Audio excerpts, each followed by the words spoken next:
सुप्रभात बच्चों, द्वितीय सत्र में आपका स्वागत है। प्रथम सत्र में हमने संस्कृत में पाठ 7 किए थे। आज हम संस्कृत में पाठ 8 करेंगे। अष्टम पाठ है स्वामी विवेकानंद। ये पाठ स्वामी विवेकानंद से संबंधित है। आप सब स्वामी विवेकानंद के बारे में अच्छे से जानते हैं। आपने पढ़ा भी होगा कि वो एक महान संत थे, देशभक्त थे, वक्ता भी थे, विचारक थे, लेखक थे और मानव प्रेमी थे। उनके अंदर बहुत से गुण थे।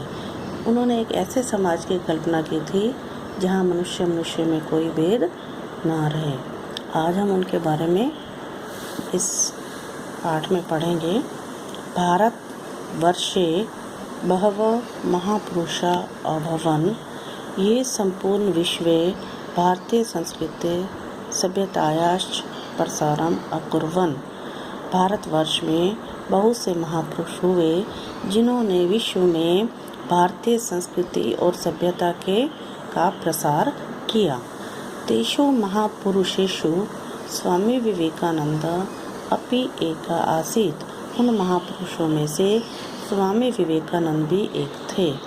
स्वामी विवेकानंद बाल्यकालात् एव अतीव प्रतिभा संपन्न आसीत्।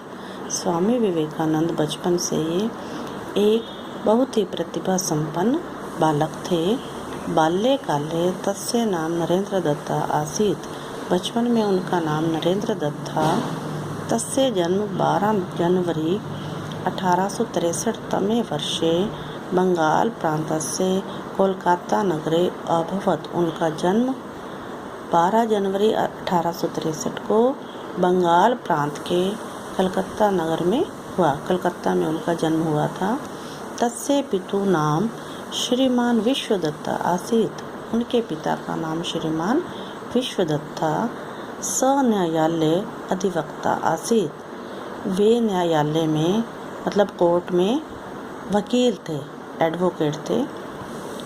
विवेकानंद से मातु नाम भुवनेश्वरी देवी आसीत्। विवेकानंद की माता का नाम भुवनेश्वरी देवी था।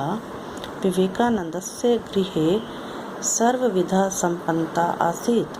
विवेकानंद के घर में सब प्रकार की संपन्नता थी, मतलब उनके घर में किसी भी प्रकार की कोई कमी नहीं थी, वो संपन्न थे। महोदय से अतीव धार्मिकी प्रवृत्ति आसीत्। विवेकानंद जी की भी बहुत धार्मिक प्रवृत्ति के थे। तस्य गुरु रामकृष्ण परमहंस तस्मै दीक्षाम अयच्छत्। उनके गुरु रामकृष्ण परमहंस ने उनको दीक्षा दी, उनको नाम दिया। स्वामी विवेकानंद महान संस्कृतानुरागी आसीत्। स्वामी विवेकानंद संस्कृत से बहुत प्यार करते थे, बहुत संस्कृत प्रेमी थे। स प्रतिदिनं संस्कृतस्य स्वाध्यायं करोति स्म। और वे प्रतिदिन संस्कृत का अध्ययन करते थे, मतलब संस्कृत में कुछ ना कुछ वो पढ़ते रहते थे। स आंग्लम अपि सम्यक अपठत्। वो अंग्रेजी भी अच्छे से पढ़ते थे। आंग्लम होता है अंग्रेजी, वो भी अच्छे से पढ़ते थे। परंतु भारते आंग्लानां शासनं दृष्ट्वा स अतीव दुखी अभवत्। किंतु भारत में अंग्रेजों के शासन को देखकर वे बहुत दुखी थे, क्योंकि जब विवेकानंद का बचपन था या जब तक विवेकानंद रहे तो भारत में अंग्रेजों का ही राज्य था। तो अंग्रेज जैसा भारतीयों के साथ व्यवहार करते थे, उनको देखकर वो बहुत दुखी थे। भारत मातु कष्टानि दूरम कर्तुम तेन संकल्प कृत्य।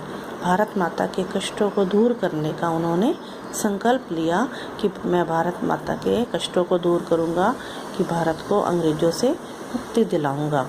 सर्वप्रथमं विवेकानंद संपूर्ण भारतस्य यात्राम् अकरोत्।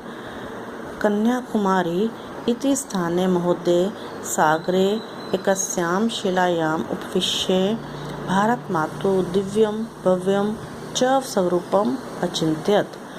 तो विवेकानंद ने इसके लिए क्या किया? सबसे पहले उन्होंने पूरे भारत की यात्रा की, स्थान स्थान पर वो गए और फिर उन्होंने कन्याकुमारी नामक स्थान पर समुद्र के बीच में एक चट्टान पर बैठकर उन्होंने भारत माता के दिव्य दिव्य मतलब अद्भुत और भव्य, सुंदर, अलौकिक और अद्भुत स्वरूप के बारे में सोचा कि हमारा भारत कैसा होना चाहिए।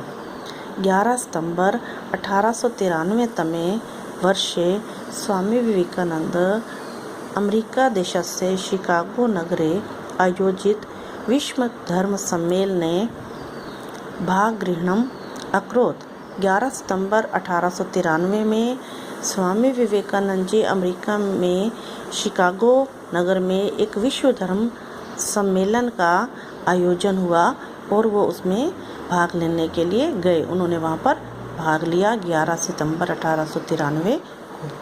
तस्य भाषणे आत्मीयतां ज्ञात्वा तत्र स्थिता सर्वे आनंदम अनुभवन। और उन्होंने जो भाषण दिया था, उन्होंने इतने अपनेपन से भाषण दिया था।